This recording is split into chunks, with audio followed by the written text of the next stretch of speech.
இந்த திமுகவில் ஆர்எஸ் பாரதின்னு ஒரு ஆள் இருக்கார். இவருக்கு என்னன்னே ஆட்சினே தெரியல. ஒரு பக்கம் என்னடான்னா, அவங்க கட்சியில் செய்தி தொடர்பாளர் இளங்கோவன் என்னடான்னா, யார் கூட்டணி பேசணும், நாங்கள் பேசவே இல்லை, அது தவறான தகவல், அதெல்லாம் ஒருபோதும் திமுக அண்ணா திமுக கூட்டணி பேசுகிறதுக்கு வாய்ப்பே இல்லை அப்படின்னு அவர் சொல்கிறாரு. இங்கே ஆர்எஸ் பாரதி நாங்கள் பங்காளிகள், பேசுனா என்ன தப்பு, நாங்கள் சேர்ந்தாதான் என்ன தப்பு, கூட்டணி வச்சாதான் என்ன தப்பு, இணைஞ்சாதான் என்ன தப்பு அப்படிங்கிற மாதிரிலாம் பேச தாராளமாக சேருங்க, மோஸ்ட் வெல்கம். ஏன்னா இனத்தோடு தானே சேரும். உங்களுக்கு இனம் இனத்தோடு தான் சேரும் அப்படின்னு அர்த்தம் புரியுதா? யார் என்ன இனம்னு அவங்க ரெண்டு பேரும் கூட்டணி வைக்க தயாராகிறாங்கன்னா ரெண்டும் கொள்ள கூட்டம். இந்த ரெண்டு கொள்ள கூட்டமும் ஒன்று சேர்ந்து முதல்வர் விஜய் அவர்களை எதிர்க்கிறதுக்கு திட்டம் போடுறாங்க. தாராளமாக எதிர்த்து பார்க்கணும். மக்கள் அவர் பக்கம், மக்கள் அவர் பக்கம். நீங்கள் எந்த கூட்டணி போட்டாலும் உங்களுக்கு கிடைக்க போகிற ஓட்டு அந்த ஓட்டு தான்.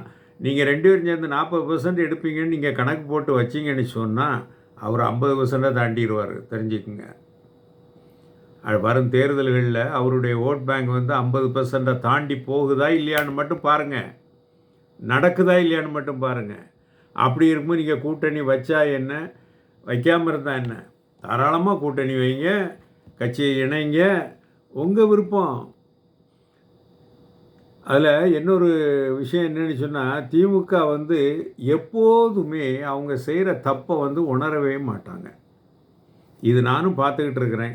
சுமார் 1969க்கு பிறகு கருணாநிதி காலத்திலிருந்து அதை சப்பக்கட்டு கட்டுவாங்க, அதை நியாயப்படுத்துவாங்க, அதை ஜஸ்டிஃபை பண்ணுவாங்களே தவிர, நாங்கள் செய்தது தான் சரின்னு சொல்லுவாங்களே தவிர, எனக்கு 1/2% ஓட்டு போன எலெக்ஷனோட கூடியிருக்குன்னு கருணாநிதி பேசுவார். அந்த மாதிரி தான் இவங்க பேச்சு இருக்குமே தவிர, மற்றபடி இவங்க ஒரு நாளும் திருந்த போகிறதும் இல்லை. சுட்டு போட்டாலும் திருந்த மாட்டாங்க. என்ன பட்டாலும் என்ன தோல்வி வந்தாலும் இவங்க அவங்க குணம்தான். ஒரே நோக்கம் கொள்ளையடிப்பது. ஆட்சிக்கு வந்தால் கொள்ளையடிக்கணும். இன்னும் பதில் சொல்லலையே, வெள்ளரிக்கைக்கு பதில் சொல்ல முடியலையே. அவங்க தலைவர் ஸ்டாலின் சொல்ல முடியாது, முன்னாள் முதல்வர். ஏன் சொல்லலை? சொல்ல முடியாது. சும்மா இல்லை, 13.18 லட்சம் கோடி கணக்கு வருது. மின்துறைக்கு மட்டும் 2.5 லட்சம் கோடி கணக்கில் இருக்குது பாக்கி. என்னங்க இது, என்ன நிர்வாகம் பண்ணுறாங்க? பார்ப்போம்.